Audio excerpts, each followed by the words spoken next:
5 books that I will not be finishing. Now, I'm not sure if this was a top 5 Wednesday video. It probably was. That's a series started by Ginger Eats Lainey, so I will link her channel down below. But before I get into this, did anybody else watch the season 2 premiere of True Detective? I'll come back and butt fuck your father with your mom's headless corpse on this goddamn lawn. New favorite character, easily. I don't know about you guys. I have done a video on my top 5 series that I won't be finishing, and if I'm completely honest, in that video, it really was books in general that I just didn't think were very good. This video, I actually think a lot of the books I'm going to be talking about are quite good. It's more so that they just didn't personally interest me very much. So please don't be offended. I'm not saying that most of these books are bad. They just weren't really for me. So the first book I did used to own, but I think I got it at Second and Charles, and after I realized that I didn't like it, I gave it back, and that was Life After Life by Kate Atkinson. I think I first checked this one out because Gillian Flynn had some blurb saying it's very good. In the book, a woman is constantly dying, attempting to complete some mission, I won't say too much about it,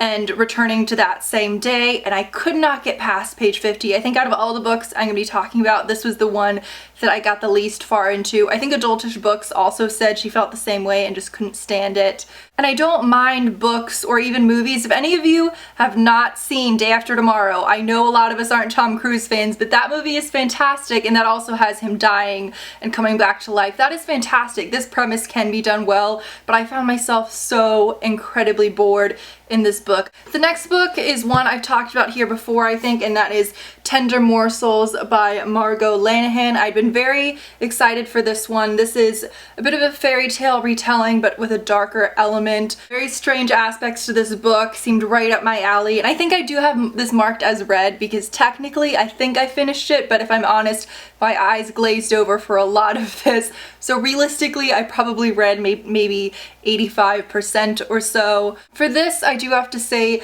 I just wasn't a fan of the writing style. On the one hand, it did feel quite beautiful, but I felt myself really detached from it. I just never felt engaged with the story. I never connected with the characters, and I'm not the kind of person who has to like a character at all, but I at least have to feel engaged with them. And in this book, I did not really feel for anybody, so it's just really hard for me to feel connected to the story. You know, if any of you have read this, let me know your opinions on it, because I think I'll probably be returning this one. Speaking of that, if any of you would like to see me do a book unhaul video, let me know. I know I've already done one before, but because I'm moving officially in August, I'll never be living at this home again. I do want to purge a lot of my books, so let me know if that's something you guys would like to see. The third book is not this one. I did read and very much enjoy The Girl with the Dragon Tattoo, but I can't recall and I can't find the second book here. I want to say it's either The Girl Who Cooked the Hornet's Nest or The Girl Who Played with Fire, but twice I have sat down and really attempted to get into this. I think I continually get to page 150, 200,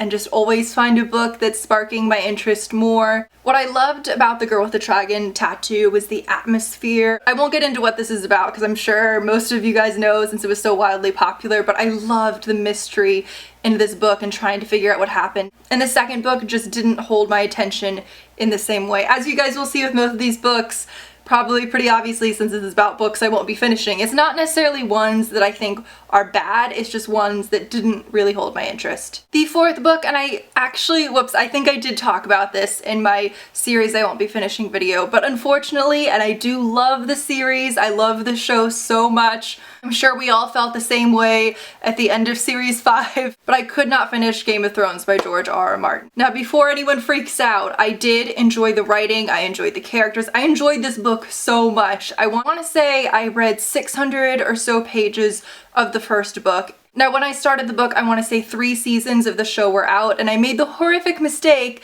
of starting to watch the show while starting reading the book. And then I just went on a binge watching spree, ended up watching all 3 seasons fairly quickly, loved the show so much. Every time I attempted to go back and finish the book, I couldn't bring myself to do it. And again, that's not to say I thought it was bad. I really liked it, but a lot of people were also saying, oh, the first book's good, but it really gets good on book 3. And I just kept thinking, I don't want to read 1,000 pages before I really feel engaged. And again, excellent book. I feel like I keep saying this out of all of the books that I'm going to be talking about today.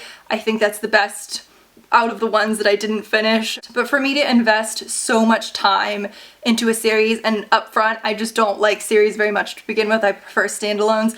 It has to be just, I have to feel that it's one of the best books I've ever read, and I just didn't feel that. I thought it was great. I would probably have given it an 8 out of 10 if I had finished it, maybe 4 out of 5, but it just wasn't enough for me to feel like I wanted to finish it.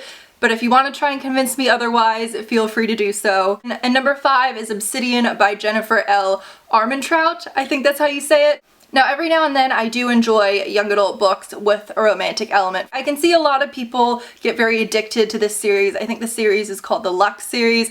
It's very fun, very addictive. I felt similarly about this as I did the Shatter Me series, in that I'm realizing I can enjoy young adult romances every now and then, but when it comes to young adult books that I feel like are trying really hard to be sexy, I kept feeling, and I think I said this about the Shatter Me series as well, as if I was watching the beginning of a porn that just never came to fruition. If I'm gonna read a book that's trying very hard to be sexy and be romantic, I'm just gonna go in literotica. I'm not gonna read Obsidian. And I'm not insinuating whatsoever that you have to be younger to enjoy this series, but for me, they're a fun read, but they don't hold my interest enough to where I'm just thinking, why wouldn't I just be reading erotica? Hopefully that made a bit of sense, maybe not. So those were the 5 books that I won't be finishing. I hope you guys enjoyed this video, and again, let me know if you'd like me to do a book unhaul video, and I will see you guys soon.